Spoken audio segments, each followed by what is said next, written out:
Hi అండి. ఈరోజు egg ములక్కాడ కూర చేసుకుందాము. ఉల్లిపాయలు 4 మీడియం సైజువి, 3 పచ్చిమిరపకాయలు, కొంచెం కరివేపాకు, ఎగ్స్ ఉడకబెట్టుకొని ములక్కాడలు ఉడకబెట్టుకొని పక్కన పెట్టుకోవాలి. 3 టేబుల్ స్పూన్లు నూనె వేసుకొని ఆవాలు, జీలకర్ర, పచ్చెనగపప్పు వేసుకొని ఉల్లిపాయలు వేసేసుకోవాలి. వేగాక పచ్చిమిరపకాయలు, అలాగే కొంచెం కరివేపాకు. ఉల్లిపాయలు మగ్గడానికి కొంచెం ఉప్పు వేసుకోవాలండి. అలాగే కొంచెం పసుపు వేసాక తిప్పుకుంటూ స్టవ్ని సిమ్లో పెట్టుకొని మూత పెట్టుకుంటే ఉల్లిపాయలు మగ్గుతాయి మాడకుండా. అలా సిమ్లో తిప్పుతూ మెత్తబడిన తర్వాత ములక్కాడలు వేసుకోవాలండి. ములక్కాడలు ఉప్పు వేసి ఉడికించి పక్కన పెట్టుకున్నానండి నేను. మామూలుగా అయితే ఉల్లిపాయలు వేసినప్పుడే ములక్కాడలు వేసుకోవచ్చు, అప్పుడు కొంచెం ఉడకడానికి టైం పడుతుంది. ఇది త్వరగా అవుతుందని నేను ఉప్పు వేసి ఉడికించి పక్కన పెట్టుకున్నానండి.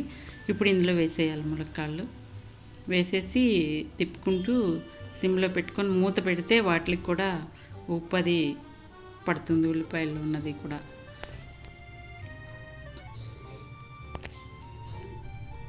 ఎగ్స్ కొంచెం ఆయిల్లో వేయించుకొని పసుపు వేసి ఘాట్లు పెట్టుకుని పక్క పెట్టుకున్నాను.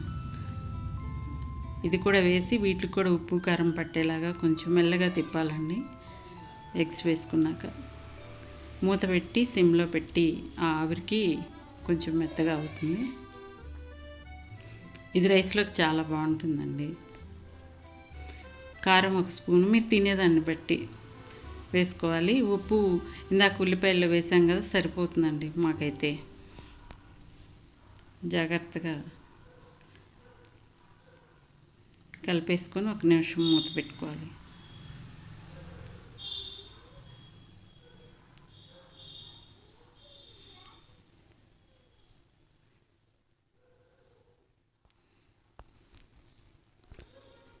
ఇంకా మగ్గిపోయిందండి, దగ్గరకు వచ్చేసింది, మెత్తగానే అయిపోయింది కదా. ఇప్పుడు కొంచెం కొత్తిమీర చల్లుకోవాలండి.